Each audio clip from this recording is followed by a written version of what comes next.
Hello, everyone. Hey, guys. Hey, guys. It's me, Kirsten, and this is the It's Giving Mystical podcast. And this is your podcast for the week ahead, the week of June 12th. June 12th. Okay. So, where are we? June Tower lovers.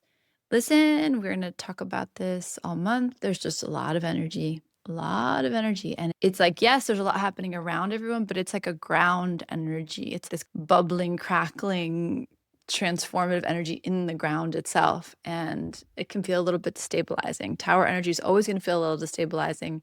And like I said before, lovers can also feel in certain aspects can also feel really destabilizing.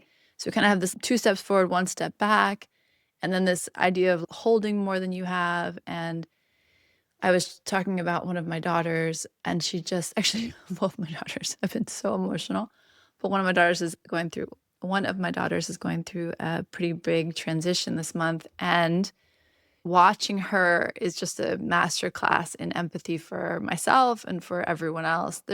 It's just so hard to be human. Like, there's so many things happening at once in a human system.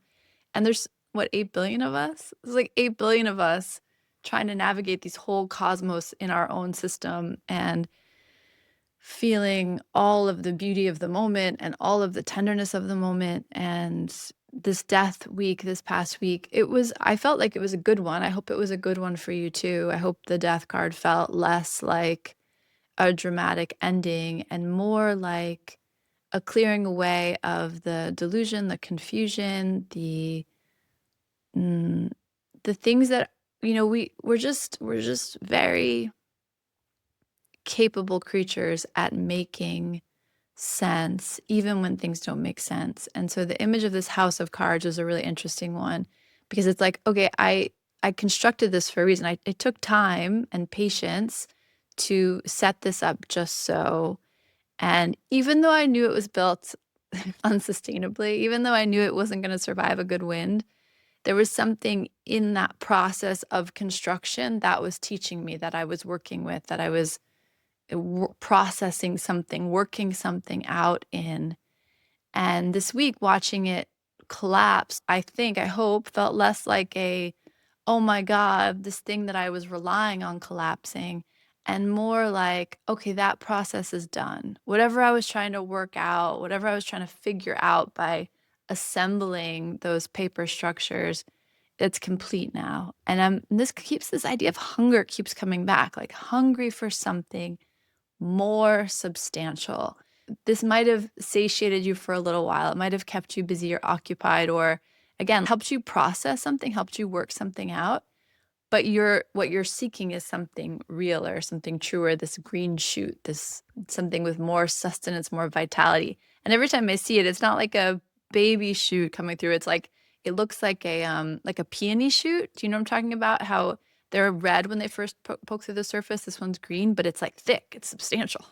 The shoot itself having some real substance to it, a beautiful bright green to it, a thickness to it. It feels like something that's meaty. It's kind of a weird thing to say about a root, but that's the way it feels in the image that I keep seeing. And I say it all the time, but it can't hurt to say it again. It just bears repeating that there's something important about where your energy, the things that you're fixating on, the things that you're trying to work out, not because necessarily that's the problem area or that's the thing you need to work out, but because there's some kind of energy trapped in that. So something occupies our mind, a project, a relationship, a conversation, an idea, an environment, and we can get fixated on it, this idea. And so much of where we get ourselves in trouble is then we just execute the idea, or we just like move towards the relationship, or we have the conversation versus getting curious about what is unlocked inside of that. What is the thing inside of that that I'm actually trying to understand? And so back to these houses of cards, and it was many houses of cards. Even if you didn't achieve the thing from the house of cards, even if it didn't get you X, whatever the plan was, the dream is, the desire is, there was something in the process itself that was valuable. There was something in the process itself that needed to be understood, that you needed to become through. So it's like you can have all the ideas of what you want to do differently or how you want to be or what you're again hoping to manifest, hoping to become a vibrational match with. But sometimes we have to walk the path. Sometimes we have to, most of the time, we have to walk the path to really embody the understanding of what is possible. My trainer and I were talking about this. There's a woman, Kat, here in town who does myofascial release. She's really, really good at what she does. Highly recommend her if you don't already know her or that's something you've ever been interested in. But my trainer and I were talking about, because my trainer, Mackenzie, who I also adore, is brilliant with my body. She can help me. She's helping me get strong in ways that I never knew I needed to be strong. She's helping me unlock muscle chains or even neural pathways, helping me relax and process things in my nervous system. And all of this is happening on a somatic level. It's all happening on a physical body level. It's really interesting. I don't even need to really understand what's going on, but I can feel the release and the strength and the power that's unlocked through this work.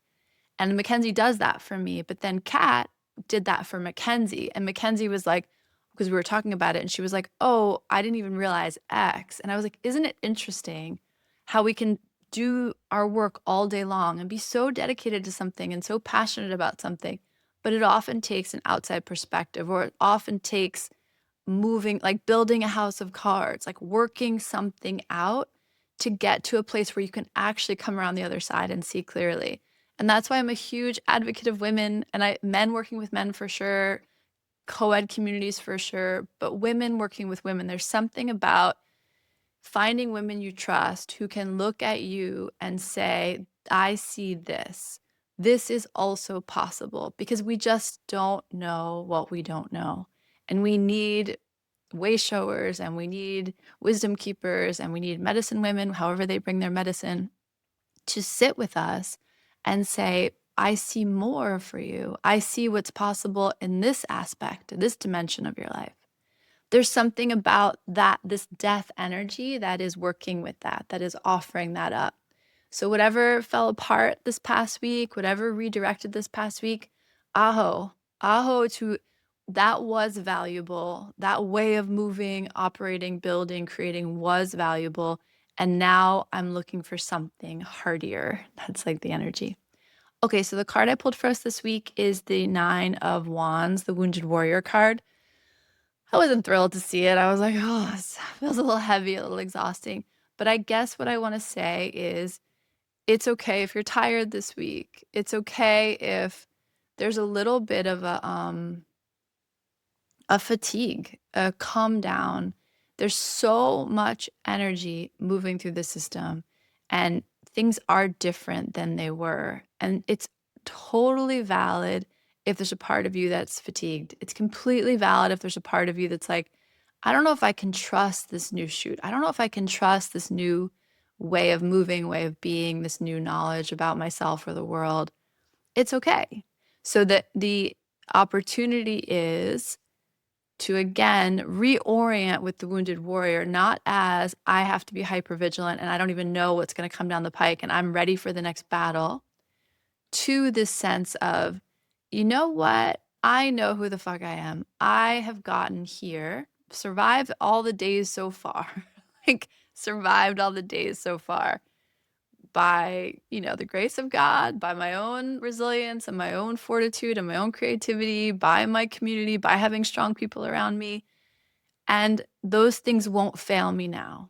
So whatever you need, notice this week the tension around it's on me, or I've done this before, or this was hard in the past, or I have to prepare myself for the bad outcome. I have to protect my heart by keeping my levels steady in terms of expectation, in terms of, we talk about this in women's work a lot. There's something, when you're in your kind of relaxed feminine energy, the energy is moving through your root, through your sacral, and there's just this kind of like ease and flow and pleasure and creativity and abundance to your movements. Our culture doesn't operate that way. So a lot of what's asked of particularly feminine beings, more people who feel themselves as more feminine beings in the world, is we've gotten very good at redirecting that energy. We kind of lift it into these upper chakras. We become more rational, coherent, able to explain, able to power ourselves in a singular, linear, mm, active, alert mindset. And while we're great at that, we can move that energy any way we need to. We're incredibly creative beings. There's an exhaustion to that. There's a fatigue to that. And so this wounded warrior is coming in a way of like, what if it's all okay? Like, what if things are different now and you can actually have a little bit of a wider lens, a little more curiosity about, wow, it didn't necessarily go so well in the past. I'm not going to take that lesson or that frame and apply it to the future. I'm going to say, I trust myself. So even if it all goes to hell in a handbasket, even if I get dropped, even if I get disappointed, even if it doesn't work out, I'm still with me. I'm okay. I mean, it might not feel good, but I got this. And the reason I'm gonna like hope anyway, trust anyway, desire anyway, slow down anyway, is because I want to see what else might be possible. I don't know what I don't know. I don't know what I don't know. And this week, the fatigue can kind of collapse us into a sense of, well, it's not going to work out, or well, I've seen this show before. I know how this song ends.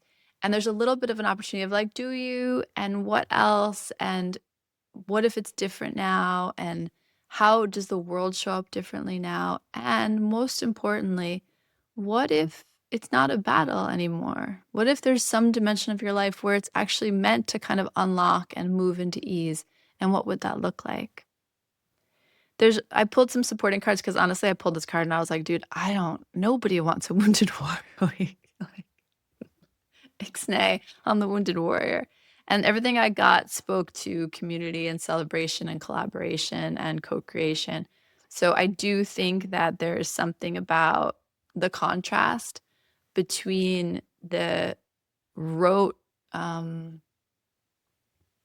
kind of, what do you call it, like the habitual movement, the sense of I got to lock in and get through this, versus a sense of what if I meet this again with a beginner's mind? What if just because I've seen this stage before, I've seen this set before, doesn't mean I actually know how the story ends, doesn't mean I actually know what's coming down the lane. And who do I become when I trust myself to relax enough to meet life moment to moment, to just check myself on some of the internal dialogue saying, well, you know how this is going to go, or well, you know how this is going to disappoint you, or well, like, don't count on that to work out. If you can kind of just check those voices, just notice where those kind of bubble up. And it's a Gay Hendricks thing, like, why rob yourself of the joy before the joy even arrives? What if you could trust that something is taking its shape, something is coming into view, something is trying to create itself with your participation, with your energy, with your, like, participation. And it's not about you making it all happen. It's not about you fighting every battle. It's about you staying open enough to say, like, oh, I wonder how it's going to work out this time. I wonder what else might be possible. I wonder how it might be different now. There's something really beautiful about that. So I offer that to you. The only other thing that comes through is don't cut yourself off from receiving before, like, it's like you might have this thought, well, it's all on me in some dimension, and someone's actually trying to help you. Someone's actually trying to come and offer you really material assistance. And there's a way in which you're already armed against it. You're already like, well, it's up to me. I have to do it by myself. And there's a little bit of an invitation here of like, where are you missing the gift? Where are you missing what someone's trying to offer you, what the universe is trying to offer you? There's some way in which you're actually trying to be taught a lesson about not having to do it all by yourself. And so before you kind of close the gates and are like, well, I'm going to do it all by myself, just notice where that's habitual or that's from, wounds of the past. And where can I kind of soften and say, wait, let me just keep my eyes open on the horizon for a minute and see what help might be arriving here. Okay, so 9 of Wands. The other good thing about the 9 of Wands is that we're coming to some kind of culmination. So it's not the death card, but it is a transformation around how we're holding our fire energy, how we're holding our sexuality, our creative spark, our fire. And there's something about that that is in process of like rebirthing. So just notice that. There's some old kind of habit or thought that's going to bubble up, and your opportunity this week is to say, what else is possible? What else might be? I send you so much love, and new moon in Gemini, work with that, this energy. I think things are moving into retrograde this week. I think Venus is moving into Leo this week. So whatever of those kind of speaks to you or gets your attention, feel free to work with those energies. And somebody was saying this new moon or this last full moon, but I think this new moon as well, it is speaking to something that happened in early December of 2025. So if there's a line you might want to draw there. And otherwise, new moon in Gemini, it should be a great time for feeling hopeful about your voice, about communication, about connection, about the things that are kind of waking you up and percolating in your mind. So what does that look like for you? Okay, gang, tender times, energetic times, like there's just a lot happening on a lot of different dimensions, and it requires something of you. So that's the fatigue, that's the exhaustion, is to just acknowledge that living, being human, trying to operate, trying to stay steady, it requires something of us. And sometimes that's more tiring than we want it to be, and that's okay. Just want to be good to ourselves and like honor these little beautiful bodies we were given and rest when you need to. Okay, bye.